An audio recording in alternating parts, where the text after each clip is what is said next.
முத்தியாலுப்பேட்டையில் ஓர் சித்தராம், பொட்டிசாமி என்னும் யோக சித்தராம்.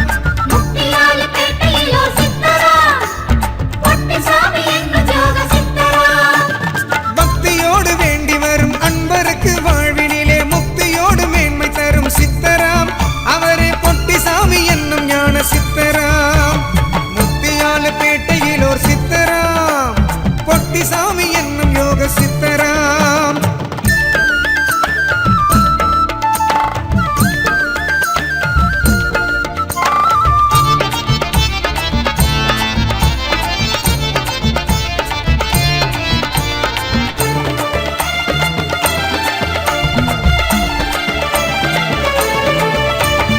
ஊனினையே உருக்கி நல்ல உள்ளொளியை பெருக்கி மண்ணில் மானிடராய் வந்துதித்த சித்தராம். ஊனினையே உருக்கி நல்ல உள்ளொளியை பெருக்கி மண்ணில் மானிடராய் வந்துதித்த சித்தராம்.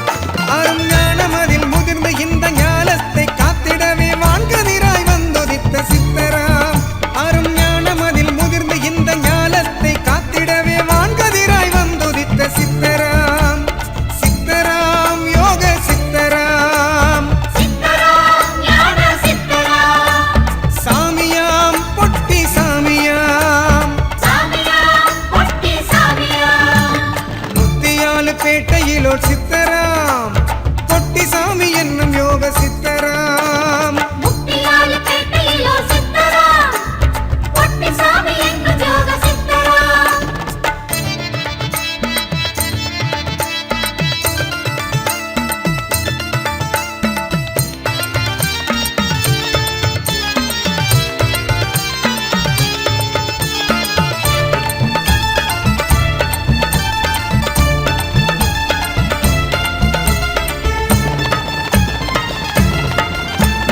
மாறுகின்ற மனதினிலே மாசினையே ஏற்றவரின் மாயதனை போக்க வந்த சித்தராம். மாறுகின்ற மனதினிலே மாசினையே ஏற்றவரின் மாயதனை போக்க வந்த சித்தராம். தினம் சீறுகின்ற கோபம் எனும் சினந்தனையே தனித்து நல்ல செம்மையோடு சாந்தி தரும் சித்தராம். தினம் சீறுகின்ற கோபம் எனும் சினந்தனையே தனித்து நல்ல செம்மையோடு சாந்தி தரும் சித்தராம். சித்தராம் யோக சித்தராம், சாமியாம் பொட்டி சாமியாம். முத்தியாலுப்பேட்டையில் ஓர் சித்தராம், பொட்டிசாமி என்னும் யோக சித்தராம்.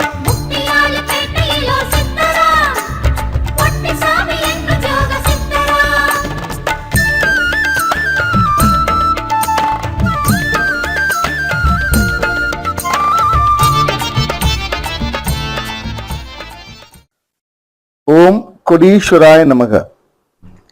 சித்தர்கள் திருவடி இணையதள ஆன்மீக வலைக்காட்சி மற்றும் சித்தர்கள் திருவடி சேவா அறக்கட்டளையின் சார்பாக உங்களை பணிவன்போடு வரவேற்கிறேன்.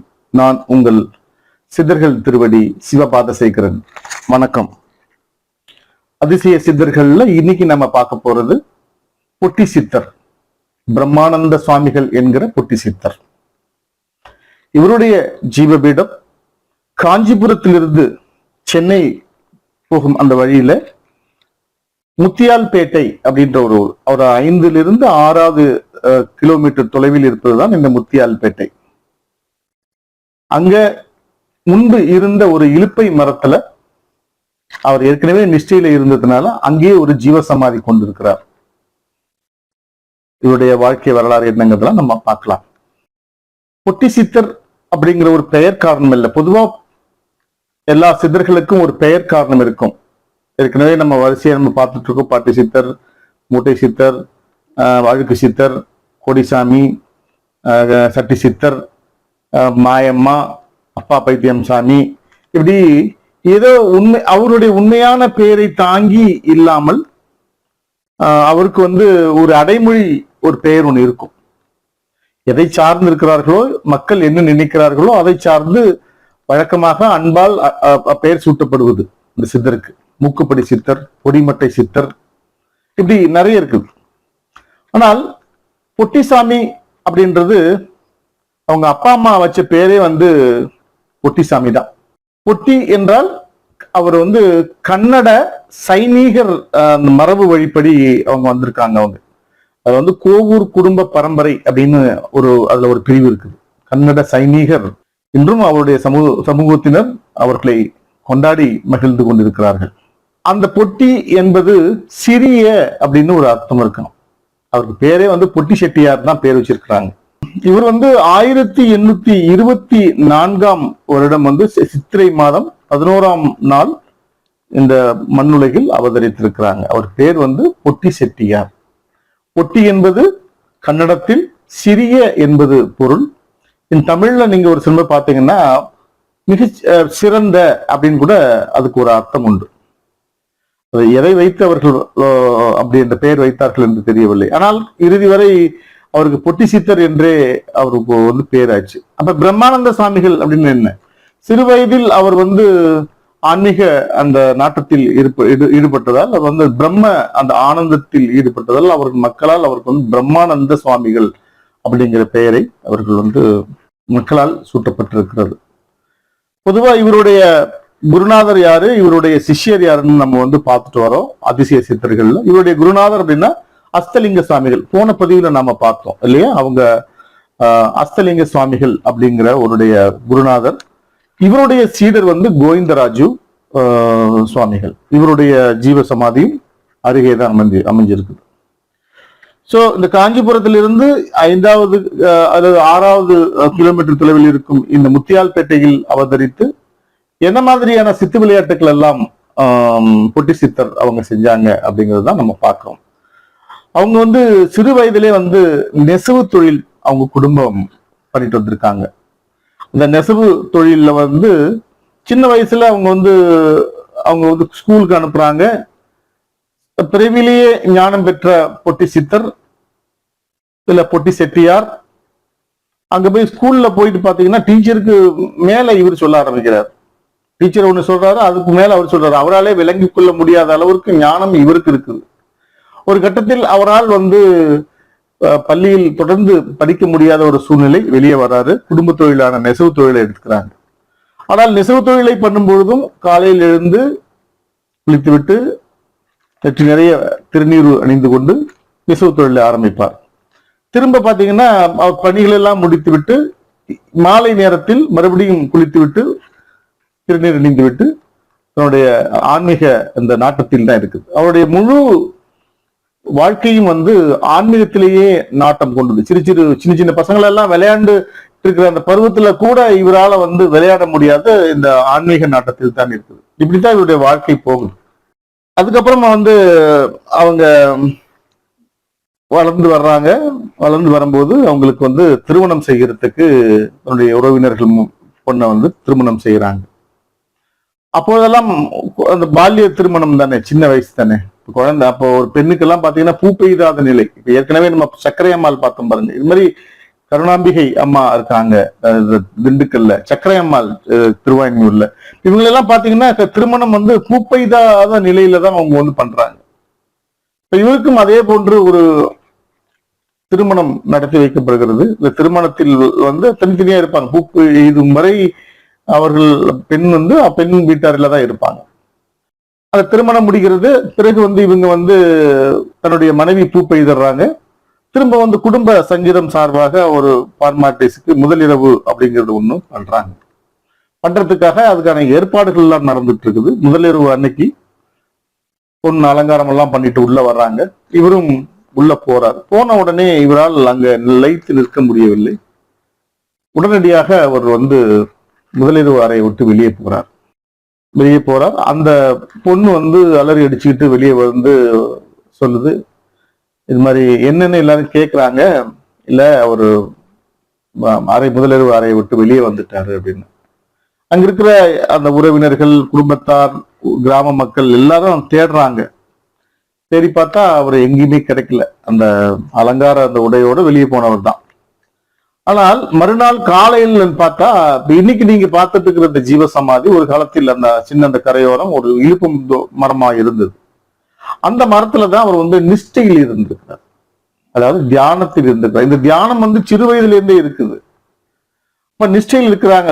போய் யாரும் கேட்கறதுக்கு பயப்படுறாங்க. என்னாச்சு, ஏன் இப்படி வந்த அப்படின்னு கேட்கறதுக்கா இல்லாம இவர் நிஷ்டையிலே இருந்திருக்கிறார். பொதுவா நிறைய இன்னைக்கு சமூக ஊடகங்கள்லாம் சொல்லுது முதல் இரவில் அறையில் வந்து ஞானம் பெற்ற பொட்டிசாமிகள் அப்படின்னு. இல்ல, அவர் ஏற்கனவே அவர் ஞானம் பெற்றுட்டார். அவருடைய சிறு வயதிலேயே அவருக்கு அந்த நாட்டம் வந்து விட்டது. அதுக்கான ஒரு பிரேக் ஈவன் பாயிண்ட்னு சொல்லுவோம் நம்ம. அங்க எங்கிருந்து அவர் தொடக்கம், இந்த தொடக்கம் தான் அது. அதற்கு போய் அங்கு முக்தி அடைந்து விட்டார், அங்க அவருக்கு ஞானம் கிடைத்தது, புத்தருக்கு போதி மரத்தில் கிடைத்தது மாதிரிலாம் சொல்ல முடியாது. அவருக்கு சிறு வயதிலேயே அந்த ஆன்மீக நாட்டம் உள்ள வந்துருச்சு. அவர்கள் இவர் விரும்பாத அந்த இல்லற வாழ்க்கைக்கு தன்னுடைய பெற்றோர்களால் திணிக்கப்படுகிறார். திணிக்கப்படும் போது அவர் வெளியேறார். இதான் அந்த இடம். அதனால இங்க அவர் ஞானம் பெறல. அவர் சின்ன வயசுலயே அவர் ஞானம் அடைந்து விட்டார். அதுக்கப்புறம் அவர் அந்த அந்த மாப்பிள்ளை அலங்காரத்தோடு இருந்த அந்த இதெல்லாம் தூக்கி எறிந்து விட்டு வெறும் கோமணத்தை மட்டும் அவரு சுற்றிக்கிட்டு இருக்கிறார். இங்கெல்லாம் முத்தியால்பேட்டை அப்படின்னா, முத்தியால்பேட்டை அவர் குருநாதர் அங்க இருக்கிறார் இல்லையா, நேத்து பார்த்தோம் பார்த்தீங்களா. அதுல இருந்து சுத்தமா காஞ்சிபுரத்தை சுத்தி தான் அவரு வரார். ஆயன்பேட்டை, முத்தியால்பேட்டை, இன்னும் ஒரு சில கிராமங்கள். இப்படித்தான் அவருடைய வாழ்க்கை ஓடுது. யாருக்கிட்டையும் போய் சாப்பாடு அப்படின்னு போய் கேட்க மாட்டார். ஒரு கையில அதுக்கு நம்ம இன்னைக்கு சாதுக்கள் சாமியார்கள் எல்லாம் ஒரு சின்னதா ஒரு திருவோடு வச்சிருப்பாங்க. அப்ப அது கூட ஒரு கிடையாது. போய் கை நீட்டுவார். அந்த கை நீட்டு இதுல எவ்வளவு சாப்பாடு இருக்குதோ அந்த சாப்பாடு சாப்பிட்டு வேணுங்கிறத சாப்பிட்டு ஒரு தூக்கி போட்டு போயிடுவார். அவர் விரும்பி சாப்பிடுறது பாத்தீங்கன்னா அதிரசம், அதாவது வெள்ளக்கட்டியால் செஞ்ச அதிரசம் ரொம்ப விரும்பி சாப்பிடுவார். அதே மாதிரி நம்ம உடச்சக்கடலை, பொட்டுக்கடலை அப்படி எல்லாம் சொல்லுவோம் இல்லையா, இன்னைக்கு அந்த கடலையை சர்க்கரையை போட்டு சாப்பிடுவார். கொஞ்சம் போய் கை நீட்டுவாரு, அதை கொடுத்தா சாப்பிடுவார். கொஞ்ச தூரம் போனா பசங்கள்லாம் சேர்ந்துக்கிட்டு சாமி சாமின்னு உள்ள வரும்போது அவர் சாப்பிட்டு மீதி இருக்கிறதெல்லாம் ஒண்ணு கொடுத்துருவார். இதுதான் அவருடைய பழக்கமா இருந்தது. எந்த கடையில போய் அங்கிருந்து போய் அவர் கையை பிடிச்சி அள்ளிடுவார். அந்த கடைக்காரங்க எல்லாம் இவர் அந்த உடச்சக்கல்லையும் சர்க்கரையும் அள்ள மாட்டாரா அப்படின்ட்டு பையனா அவ்வளவு பிசினஸ் போயிட்டு இருக்கும். அவருக்கு அன்னம் பாலித்த அத்தனை குடும்பங்களும் இன்றைக்கு மிகப்பெரிய உயரத்தில் இருக்கிறது. தன்னுடைய மனைவி கூட அங்க போய் நின்றுட்டு கேட்பாராம், சாப்பாடு வேணும்னு கேட்பாராம் தன்னுடைய மனைவிக்கு. மனைவி இவரை இறைவனாகவே பாவித்து அன்னம் பாலித்தாங்க.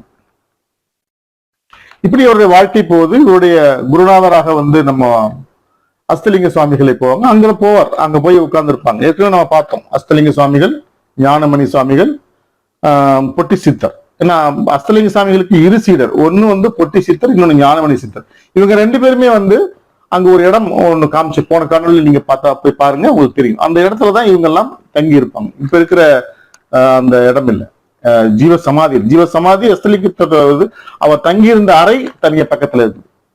தொடர்ந்து இப்படி போயிட்டு இருக்குது அவங்களுடைய வாழ்க்கை. அவருடைய ஆன்மீக வாழ்க்கை தொடர்ந்து போயிட்டு இருக்குது.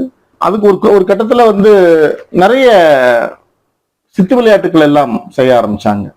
ஊமை இருந்த அந்த குழந்தைகள் எல்லாம் பேச வைத்தார். செவிடாக இருந்த குழந்தைகளுக்கு பேச கொடுக்கிறார். நல்ல கல்வி கேள்வியில் இருக்கும் குழந்தைகளுக்கெல்லாம் ஆசீர்வாதம் வழங்குவார்.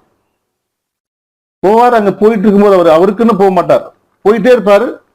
அப்படியே ஒரு குளம் இருக்குது, அங்க ஒரு பெருமாள் கோயில் ஒண்ணு இருக்குது. அந்த குளத்துல போய் அப்படியே முழுகி எழுந்துட்டு அப்படியே நடந்து போயிட்டு இருப்பார். நம்ம எல்லாம் என்ன பண்ணுவோம், ஜன்னி வரும், அது வரும், தளத்தை ஒட்டி விடுவோம். எல்லாம் இல்லை, போயிட்டே இருப்பார். ஒரு கோவணத்தை தவிர வேற எதுவும் இல்லை. நீங்க அஸ்தலிங்க சுவாமிகள் இடம் சொன்ன பாத்தீங்க. அங்க பாத்தீங்கன்னா அவர் நவகண்ட யோகம் பண்ணுவார். நவகண்ட யோகி பொட்டி சித்தர். அவருடைய உடல் 9 குண்டங்களாக இருக்கும். அதான் நவகண்ட யோகம். பல பதிவுல நம்ம பார்த்துட்டு வரோம். நிறைய அது மகான்கள் எல்லாம் நம்ம சொல்லிட்டு இருக்கோம். அதுல பொட்டி சித்தரும் அடங்குவார். இப்படி நவகண்ட யோகிய நிறைய பேர் பார்த்திருக்காங்க. தன்னை பொட்டி சித்தர் இப்படி துண்டு துண்டா கிடக்குறாரு அப்படின்ட்டு. இவருடைய ஆன்மீக வாழ்க்கையில நிறைய அதிசயங்களையும் நிறைய சித்து விளையாட்டுகளையும் மக்கள் மத்தியில சென்று நல்லது செஞ்சிருக்கிறார். காலம் உருண்டோடுகிறது. அவர் ஆன்மீக வாழ்க்கையில் அவருடைய உடல் தொய்வு ஏற்படுகிறது. அவர் ஒரு இடத்துல இருந்து இன்னொரு இடத்துக்கு போகும்போது அவரால் உடல் ஒத்துழைக்க மறுக்கிறது. அப்போ கோவிந்தராஜ சுவாமிகள் அப்படிங்கிற தன்னுடைய ஒரு சீடரை அவர்களுக்கு சின்ன வயசு, அப்போ ஒரு 15 வயது ஒரு இளைஞனை கூட வைக்கிறாங்க. இந்த சாமி எங்கெல்லாம் போறாரோ அங்கெல்லாம் நீ கூட போய் அவருக்கு ஒரு இதா இருந்துக்கன்னு சொல்றாங்க. கோவிந்தராஜ் சுவாமிகளும் அவர் கூடவே இருக்கிறாங்க. கிட்டத்தட்ட 15 வருட காலம். அவர் 30வது வயது. அவர் பொட்டிசாமிகளோட சீடராய் சேரும் பொழுது அவருக்கு 15 வயது.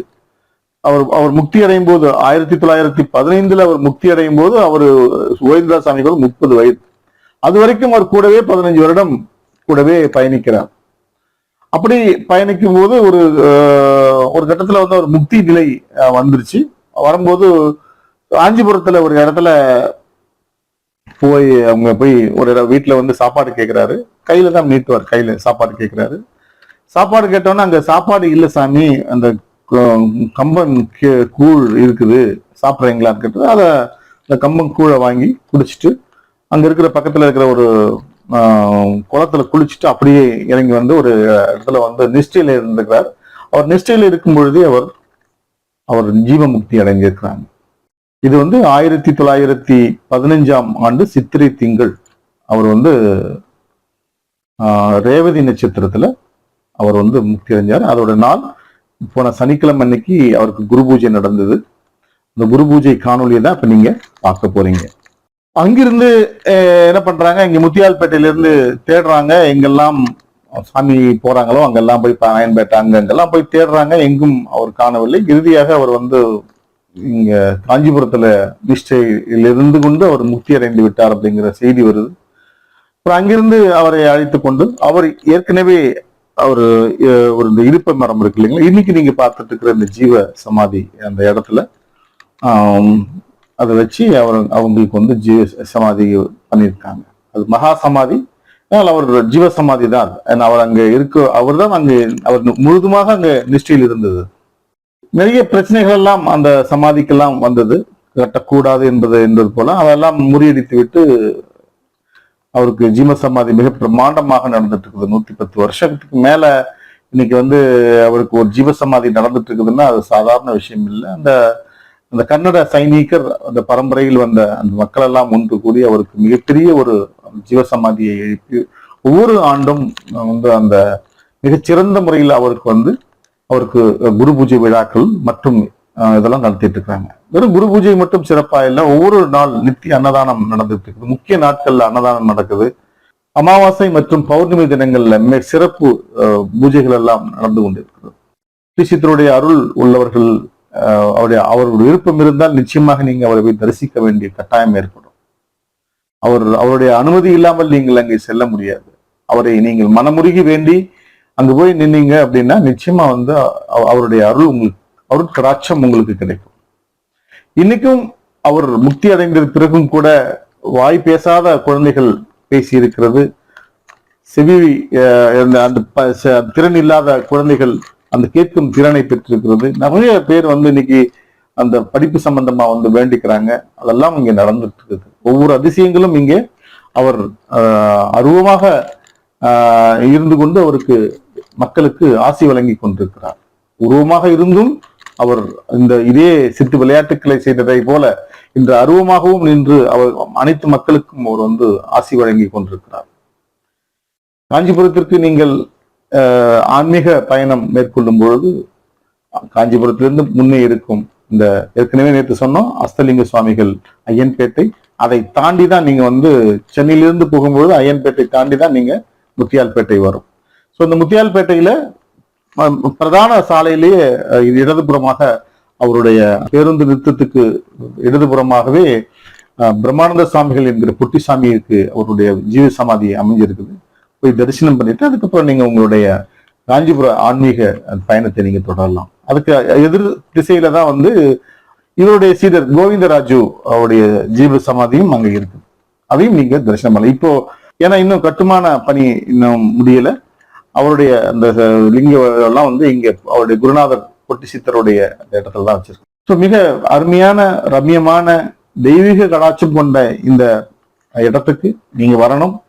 பொட்டி சித்தருடைய பேராற்றலை, இந்த மகா சக்தியை நீங்களும் பெற்றுய வேண்டுமாய் சித்தர்கள் திருவடி சேவா அறக்கட்டளையின் சார்பாக உங்களை பணிவன்போடு தெரிவித்துக் கொள்கிறேன்.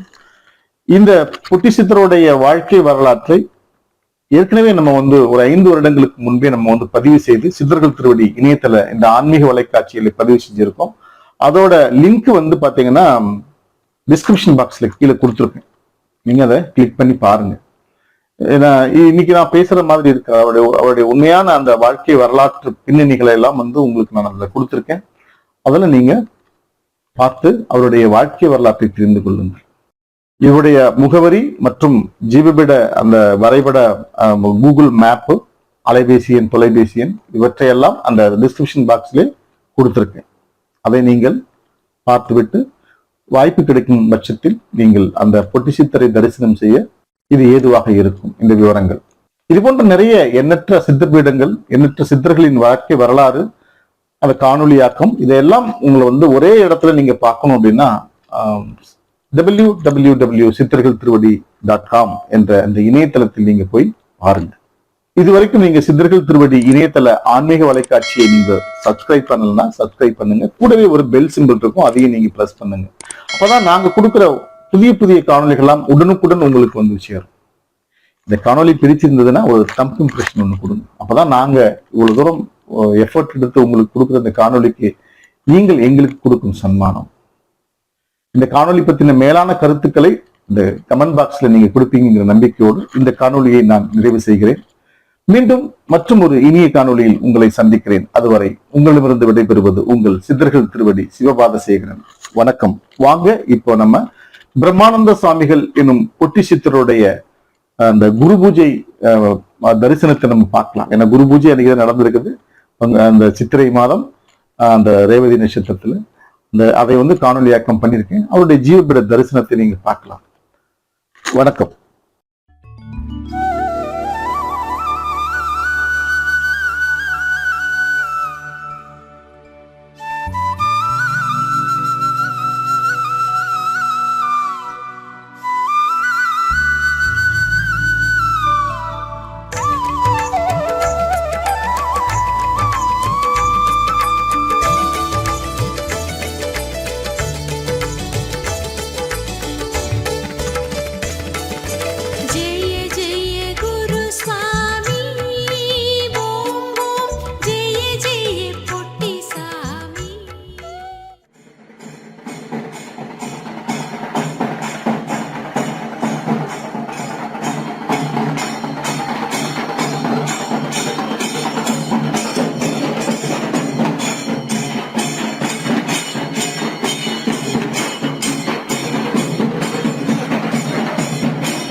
சித்தர்கள் திருவடி சேவா அறக்கட்டளை தனது 5வது ஆண்டில் தொடர்ந்து இறை சேவையை தொடங்குகிறது.